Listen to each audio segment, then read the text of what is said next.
Hello and welcome to my 2026 overview.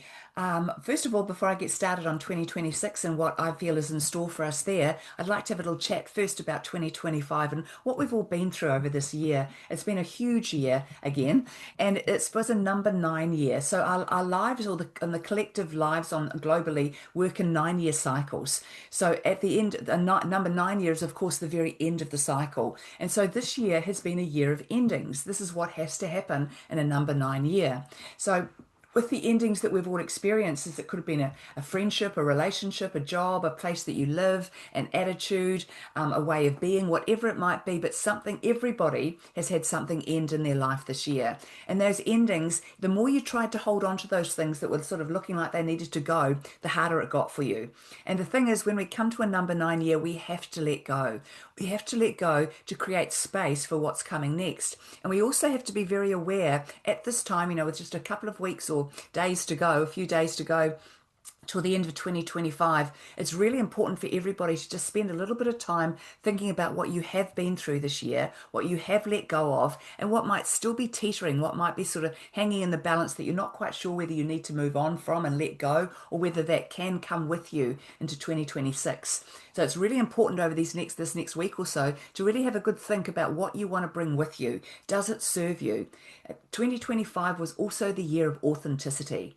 So what that meant was it was a year where we really had to learn how to align ourselves with who we are on the inside with what we're putting out on the outside. So what many people have found is that they were dancing to someone else's drum beat, or they were stuck in doing things and being a certain thing that was very habitual, something you'd always been, but you'd never really thought about whether it actually served you anymore. And also the authenticity of just knowing that what you say and what you do and how you act is exactly aligned with who you truly are. And that was really important in this year, because next year, 2026, will be the year of sovereignty. So we'll talk a little bit more about that in a moment. So the other thing with 2025, when we look at the Chinese horoscope, it was the year of the snake. So with a snake, every year a snake sheds its skin, gets rid of what no longer fits anymore, what makes it feel like it can't grow or expand or flow in any way. The snake is a very agile creature, and it needs to get rid of anything that makes it feel like it can't be agile, can't go with the flow, can't just be itself in life, very much so. So we've all shed a skin this year, which again is the same as an ending and something we've had to let go of this year. So as we step into 2026, 2026 is a number 1 year. So number one is, of course, the beginning of a new 9 year cycle. So it's a year of new beginnings, new opportunities, new ways forward. And this is why we had to let go in 2025, or else there'd be no room for these new beginnings that are meant to take your life to the next level. Things that you're meant to grow into, expand into, that are here to bring you peace, happiness, and success for the next 9 years. So we're at the very beginning of a 9 year cycle, which is a really exciting time because you get to now set the tone, set your expectations, set things down for what you want to achieve over the next 9 years, starting with 2026. So in a number 1 year, obviously, wherever we are, whatever we'll be doing, there will be new opportunities for growth and for change and for expansion. And we've got to be able to be ready for those. And so, but the challenge we're going to have in 2026, the planet Uranus, which is the planet of change, is moved into Gemini. And Gemini is the sort of the busiest and most curious sign of the zodiac. So when Uranus is in Gemini, well, there's going to be a lot going on, a lot of opportunities, a lot of new experiences, a lot of things, a lot of feeling like you're going to be pulled in many different directions, and also that feeling of needing to like have your finger in lots of different pies. So it's also a year where you're going to have to be very careful to be discerning, to know what is right for you. Because with that energy, there's going to be this feeling that you kind of need to be everything to everyone, or try everything that comes along, or be involved in everything that comes along. And if you're going to be like that, you're going to exhaust yourself. So be discerning, know what is right for you and what's not. And it could be that something's right for you now, and so go with that. Or it could be something that presents itself to you that you really want to do, that feels really good to you, but maybe it just needs another 3 or 4 months, or maybe it needs another year before you're going to be ready for it, or it really will benefit you in the best way possible. So not only is 2026 at number 1 year, it's also the year of the horse, which follows the year of the snake. So when we think about the year of the horse, a horse is a very elegant, a very strong, a very powerful animal. And a horse runs, it gallops, it goes off in a certain direction. So when we think about the year of the horse, we've got to look at the different ways that you can be a horse. So what you don't want to be is a rocking horse and just going back and forth and actually going nowhere. That's going to get you nowhere next year. And what the other thing you don't want to be is a runaway horse, just charging off in any crazy direction, following anything that's going on, or running away from anything that's going on, and not knowing where you're going and what the end result will be or what the destination is. And the other kind of horse you don't want to be is a stubborn mule or a bit of an ass, because that makes you stubborn and unwilling to go with the flow and unwilling to sort of use the beautiful energy of the horse. So the horse, it's very determined. It has a beautiful flow to it. And when it knows what direction it needs to go in, it's got unlimited energy to get there. A horse can run for hours, miles and miles and miles. So we've got the tenacity. We've got the ability to work hard to achieve something with the year of the horse. And we've also got the momentum and the action that we need to make things happen. So it's going to be a really busy year being the year of the horse. So make sure you're a thoroughbred. Make sure you're a very well-bred horse who not only knows what direction it needs to take, but has the best pace possible to get there and takes the best care of itself possible too. Because if you're going to be a thoroughbred horse, you're going to have to eat well, you're going to have to exercise well, you're going to have to look after yourself as well, so that you can be the best version of yourself possible, the best horse you can be. So, one more thing with 2026, it's also the year of sovereignty. As I talked before about 2025 being the year of authenticity, we had to align ourselves to be who we truly were, to make sure that what we were putting out was completely aligned with who we were. And once we established that and mastered that, as we step into the year of sovereignty, it'll become a lot easier for you to make choices based on what is best for you. For too long, we have been told what to do. We've been made to feel like everybody's doing that, so you have to do that as well.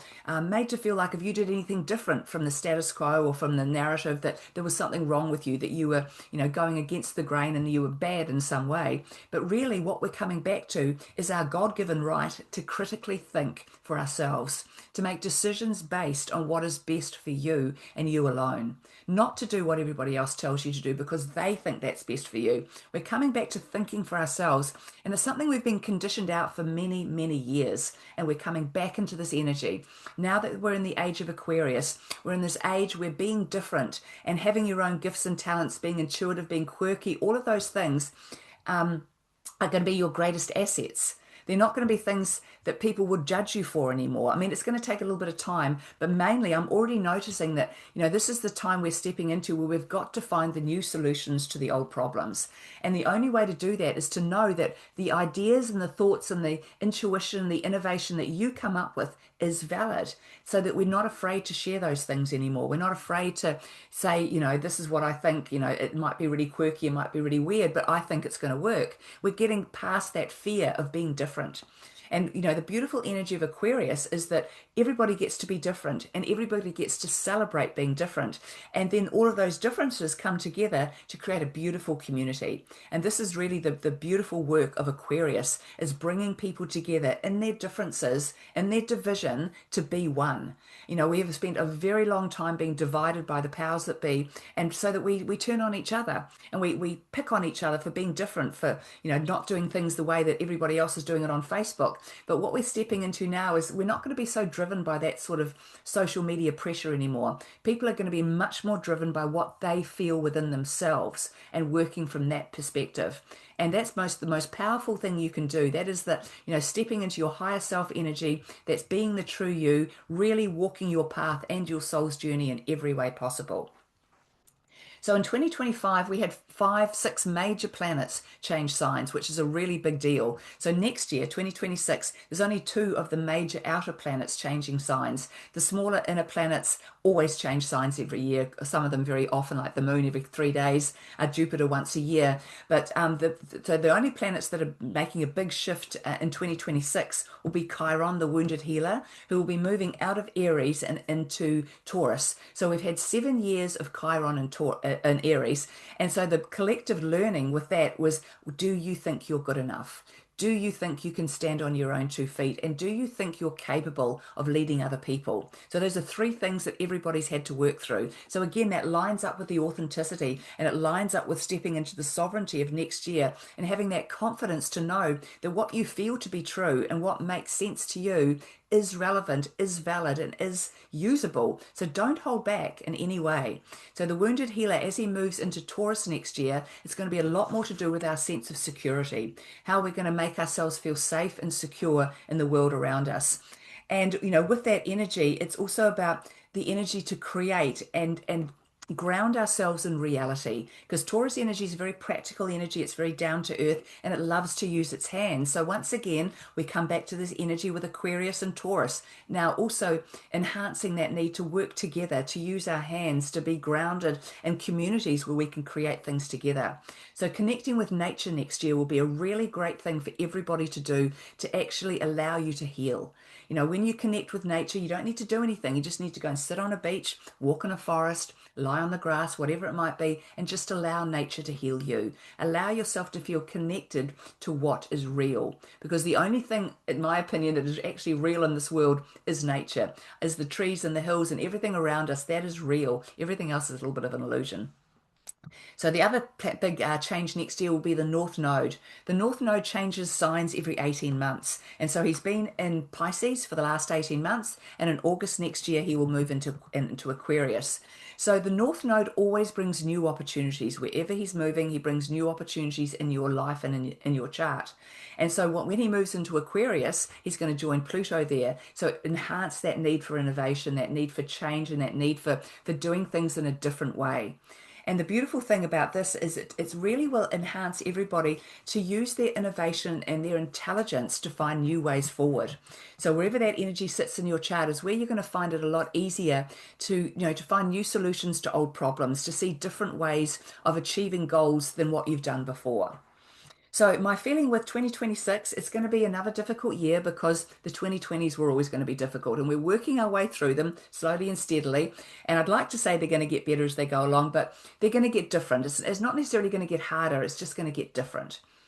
And so, but the thing is, we're getting more and more used to this kind of chaotic energy and everything's going on. And one of the things with the chaos that's going on in the world at the moment is what it does is it sort of forces us to think for ourselves. And again, brings us back to this number one year, year of the horse, year of sovereignty. You've got to think for yourself when there's so much chaos going on out there and you don't know who to believe and what information to read and what information to take on board. The only thing you can come back to is yourself and what feels right to you.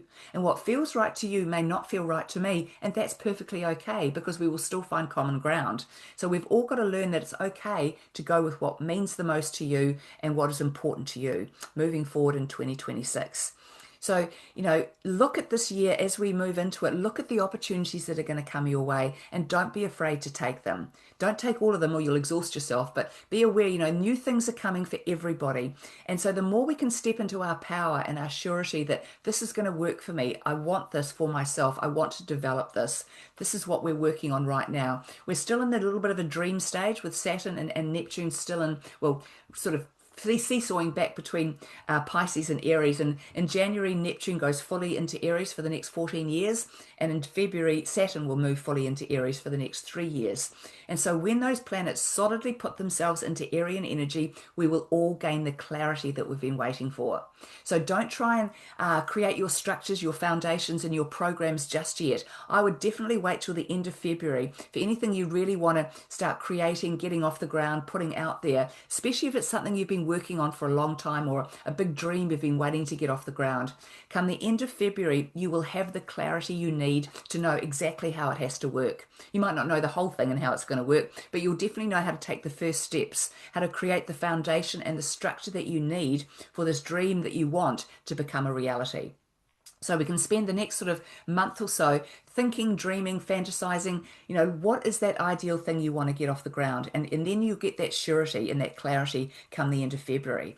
So don't try and rush into anything as soon as the new year comes along. It's not quite the right time to really get things in place. Definitely keep imagining, thinking, planning, but maybe not quite pushing the green button or the green light just yet. So 2026 is going to be a big year, another big year, but it's a year where, we are starting to know what to do with ourselves and what to do with our energy. And we're becoming much more confident to listen to our own judgment and our own feelings. And that's exactly the way every human being on this world should be. We are all spirit having a human experience. And that human experience is about connecting with the spiritual side of yourself and thinking for yourself, having the courage, the conviction, and the knowing that what you think and what you believe is yours, and there is nothing wrong with it.